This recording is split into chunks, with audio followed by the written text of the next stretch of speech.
Hello, everyone. It's your sister Roland in a new podcast edition. Outside again.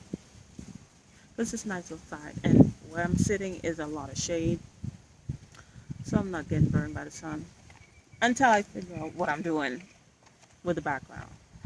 So, if you see the title, you know, that's what we're going to talk about because certain people, you know, whether they're in the comments or they're on their own platform, telling people what they can and cannot speak on. That is not our place. I can understand if the person is putting out the wrong information, depending on if you like them or not. You could reach out to them. Whether if they like you, they'll reach out to you privately. But if they don't, publicly, they'll say, you're wrong about this. I can understand the person is giving out wrong information. And hey, what you said was not right or whatever. This is what it is. Not saying, oh, what you said was not right because you don't like the person. But anyway, but with people stating that, hey, you cannot speak on certain subjects, you cannot speak on a particular race, on a particular background, on a particular gender.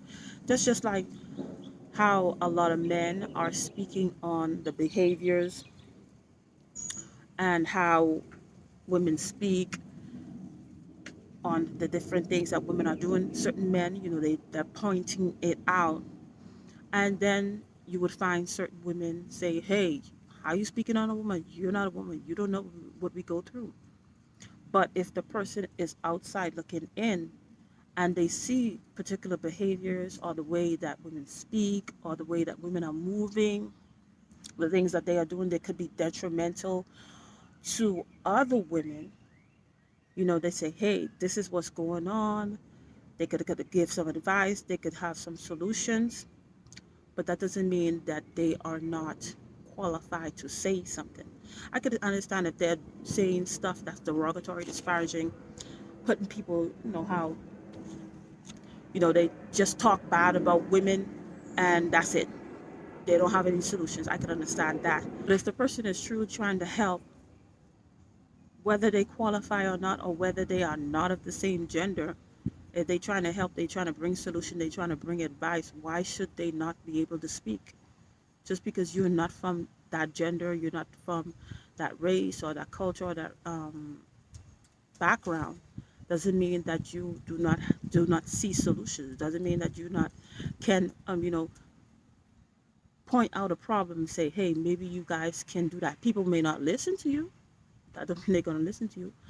But when push comes to shove, what if you were doing it with your heart and you were coming with a solution? Sooner or later, people say, hey, they probably won't give you the credit, but they'll say, yeah, I remember this person said that, you know.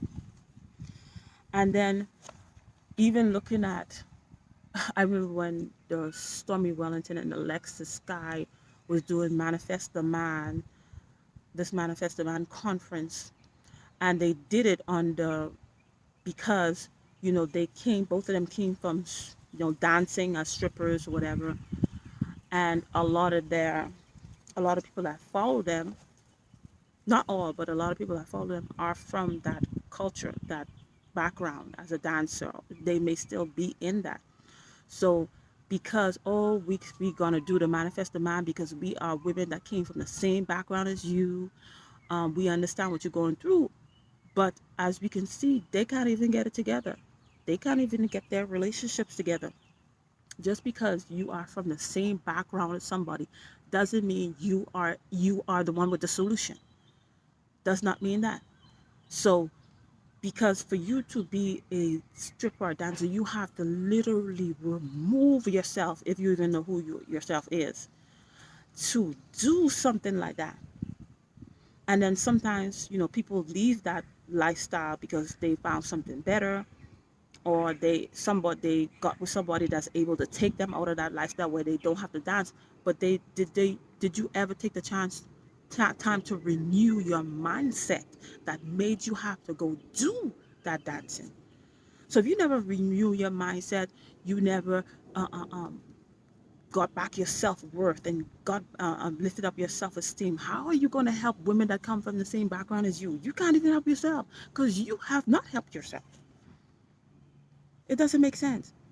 So just because somebody's not from the same background as you, race and you, doesn't mean they can, if they want help, if they are pointing out certain problems and say, hey, maybe you guys can do that. It's a person because the person care, because the person wants to see change. The person wants to see this group or this gender do better.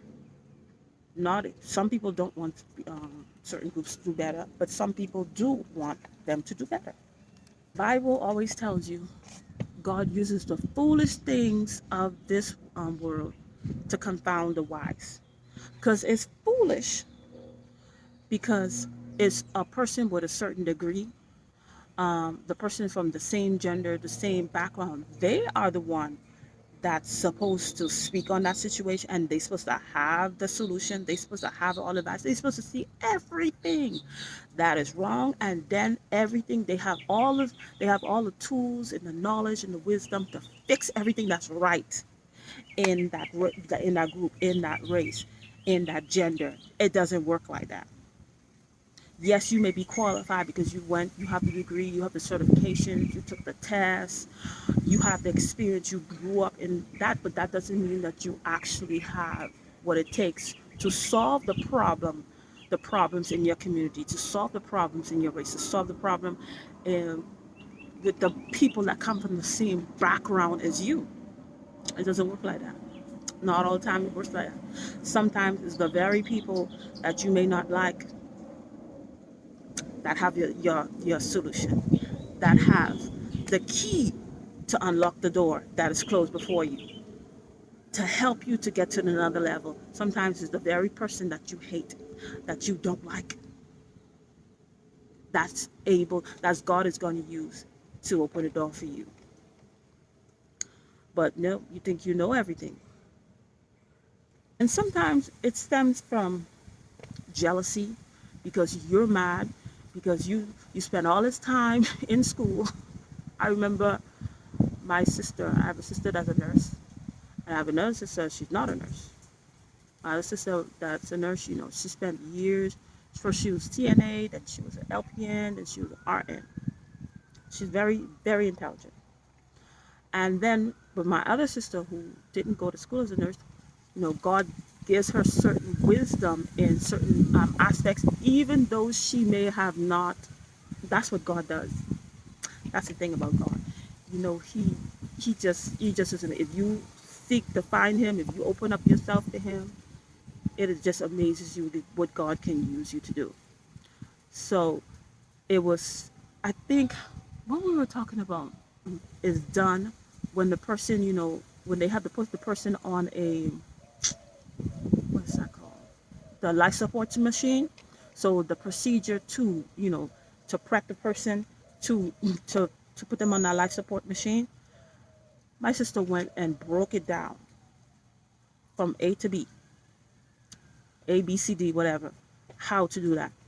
And my sister that went, who was a nurse, was so shocked because it took her, whatever, it was weeks, months to learn that. And God had give my older sister the wisdom just like that. And she was so shocked. And it's like, you can't, because that's the work of God. He does stuff to shock people. He does stuff to confound people. But you think, oh, it's supposed to be like that, and it's not when it comes to God. So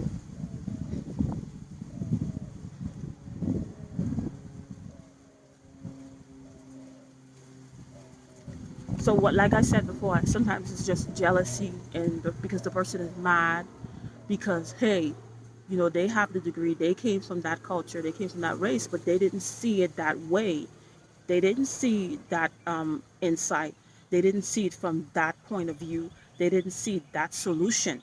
So instead of just move on, say, okay, I didn't see that way, oh well, or you know taking it as if it was their idea, and not giving the person credit.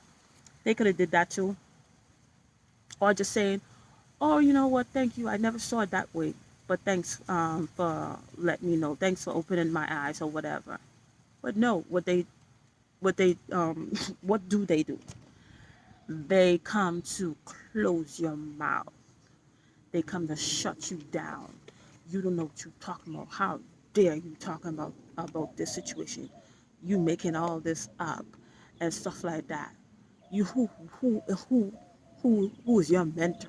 Who qualified you so you could shut your mouth so you don't say what God has placed in your heart, or because you care about people, and then you see this is because some stuff is God, some stuff is internally inside you. Not everything is God, but some stuff because of the compassion and love you may have for people, because you want to see people advance, you want to see people successful, you want to see people do better in life.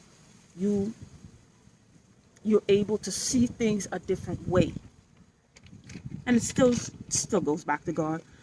Still goes back to God, just because if God does not place a love in your heart for certain people, you won't have it. So they come to shut you down so you can shut your mouth, because they don't want you talking about it because you're not qualified. But let me tell you something. When you come and shut me down and I give into that, or I don't give into that, no matter what, the wisdom God has given me, you will never have it. How I see stuff, how other people God is using, you will never have that. You could shut people down, and some people, you're human. You could give in, you could get so discouraged, and then you give up and you forget about it. Hey, I'm not going to talk about this subject anymore. I'm going to talk about this other subject. But that doesn't mean you people, you group of people who try to shut this person off, you're going to get the insight, you're going to get the advice, you're going to get the solution. You won't get it. You won't get it, because it don't work like that. So they come to contaminate. They either come to contaminate your oil, they come to dry up your oil, they come to do all kind of stuff. So you got to know where you stand. You can stop saying what you need to say, stop speaking on certain stuff, but certain things, certain insights and wisdom, it only comes with one person. Only one person is able to see it that way, able to come up with certain concepts and insights. It's not going to be, it's not for several people most of the time. So shutting people down, shaming you, calling you out, saying that you, or go talk on what what is pertaining to you. What you know pertaining to me? You know me? What you know with me? Wemwell, pantan suman. You know I have to speak Creole.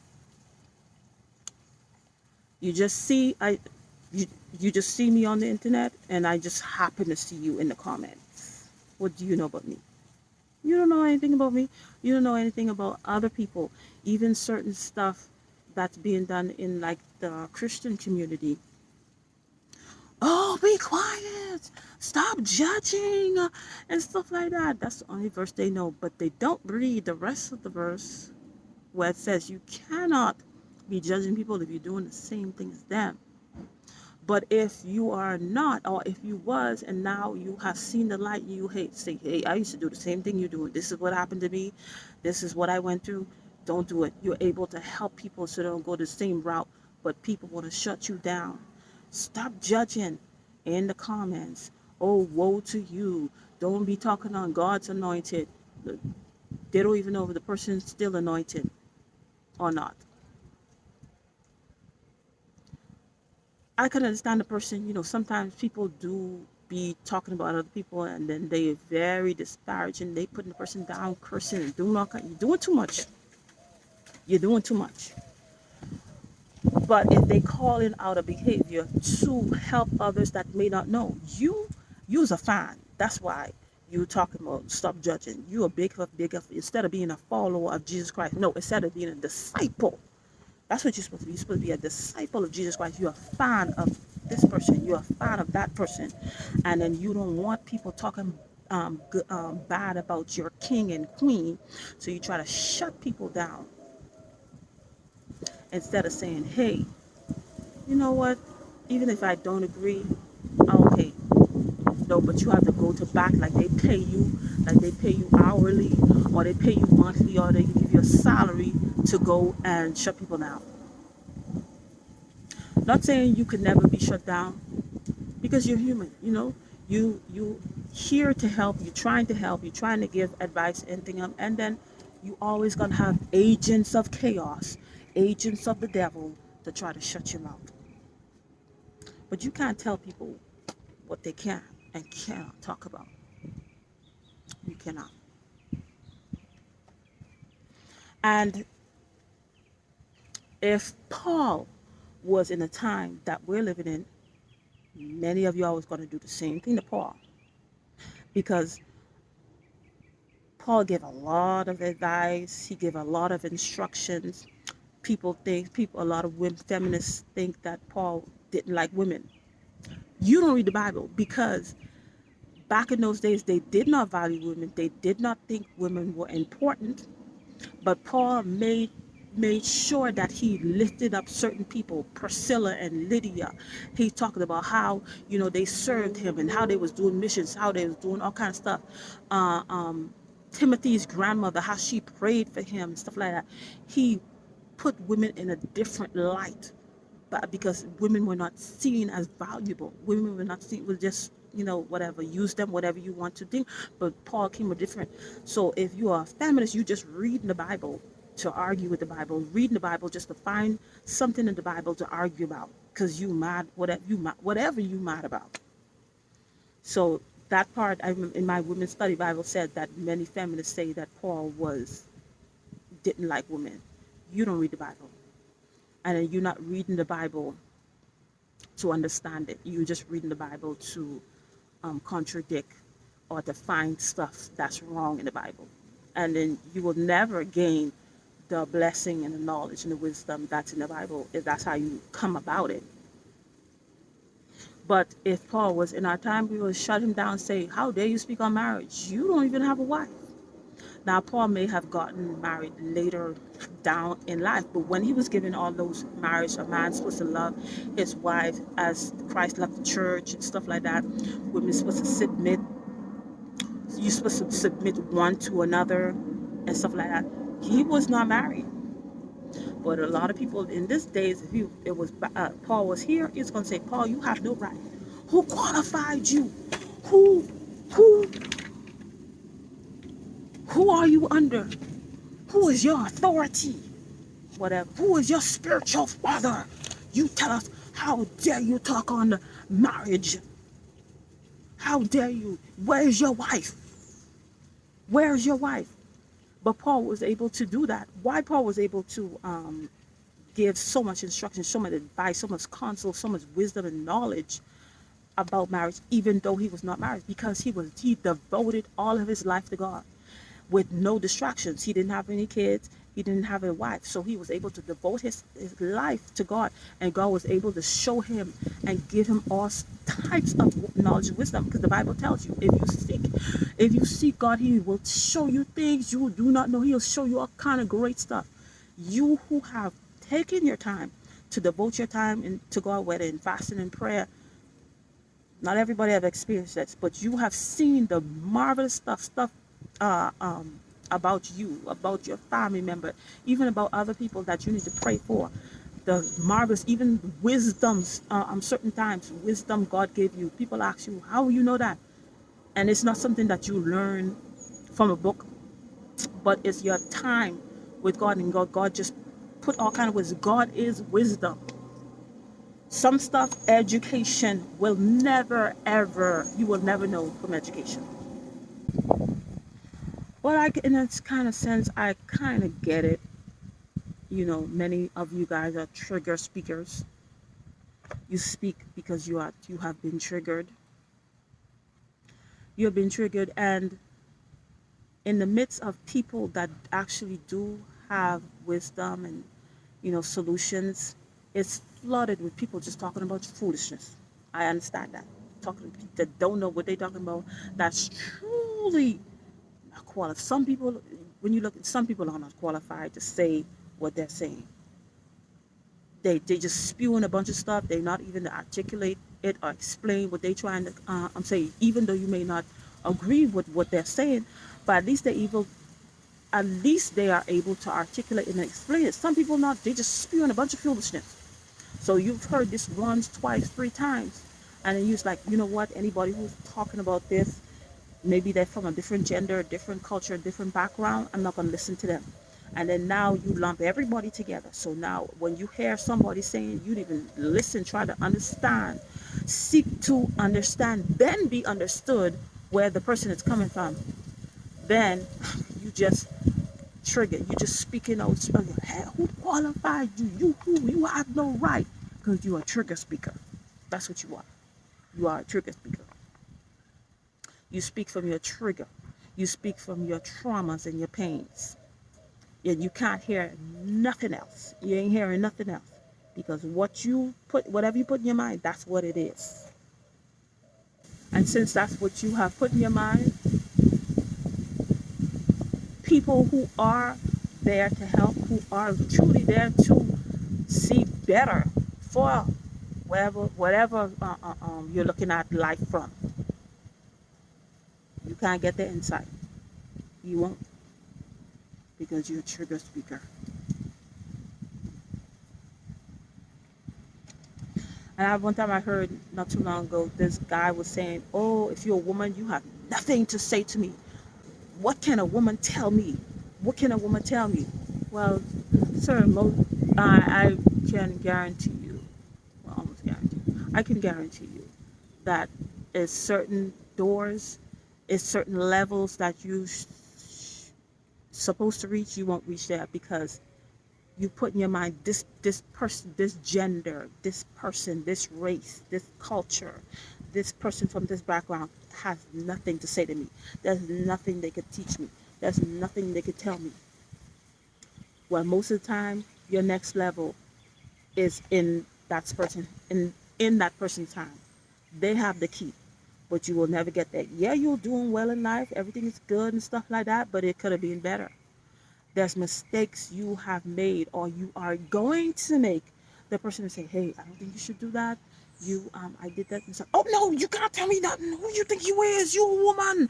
You black, you white. How dare you tell me what degree you got? You got a master's? My sister always used to say, oh, they're not going to listen to me because I'm bagging masters because you don't know masters. That's so true. Well, keep on sticking with the people that don't have masters. That's just like all certain people, they have certain degrees and then they take advice from each other, and all them, nothing is working in their life, especially in relationships, because why? They only associate with people with masters and doctorates. I learn from all kind of people. I never put in my mind that, hey, because you look like this, or you don't look like me, you're not from where I'm from, you can't teach me nothing. God can use anybody. God can use, look at Balaam. God used, because he didn't listen. He sent people to go talk to him, people on his level to talk to him, and he wouldn't listen. And he sent a donkey. He couldn't even understand the donkey, because why? Why would it go? What's wrong with this donkey? What this donkey have to tell me? Donkey, you need to listen. Donkey, the donkey trying to tell him, there's an angel with a sword trying to take you out. No, he beating the donkey. But God was using the donkey. But he couldn't get the message, because why? Donkeys below him. What a donkey gonna tell me? Donkey, you better listen to me. I'm the boss right here. The donkey trying to save his life. A lot of people are Balahams. And that's just like I remember when I was going through certain stuff, that's when my kids were younger.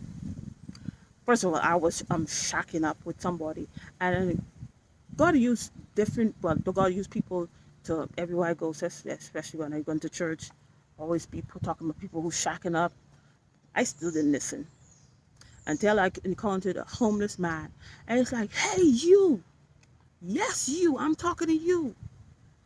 You know that man who you living with is not your husband. Why are you shacking up? You know better than that. I was like, oh my goodness. And that was one of the wake up calls. And the guy was homeless. He was sitting on the bench in the hot sun. And he telling me, I'd be like, why? Even though I know that was the situation I was living in, but I was like, how are you telling me what to do? He homeless. He don't even have a thing.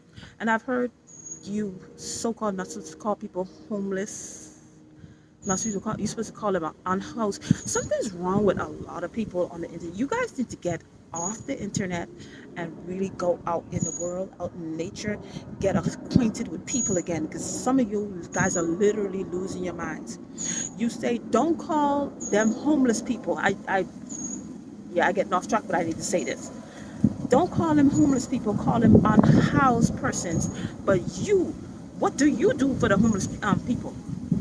Well, unhoused people. I'm gonna say homeless. You don't do anything. What do you do for them? What do? You telling people don't say this, don't say that. But what have you done for the homeless people to keep pushing out there? Oh, don't call them homeless, call them unhoused. Some of you are really losing your minds. But I remember many times God would use homeless people. So I remember they would always tell you, homeless people are dangerous. You have to be careful with them. They can't be trusted. Which, in reality, you have to be careful dealing with certain homeless people. But a lot of times, that's who God would use to tell me certain stuff. I mean, I was like, I guess that's probably why I have a heart for them now. But most of the time, if I like I was on the bus bench and I didn't know where I was going to sleep with two kids, and this homeless man came up to me. He's like, you know what? God loves you. He's going to take care of you. He said he's never going to leave you. The guy didn't know what I was going through, but that just encouraged me to not to give up and continue. But sometimes when you have certain ideologies, that could set you back big time. That could cause you a lot of stuff, a lot of open doors, a lot of blessings, a lot of favor. And you could say, oh, I don't need this stuff. I'm fine. Everything is fine in my life. Okay. You know better. You think you know it all. What can I tell you? Nothing, right? But anyway, that was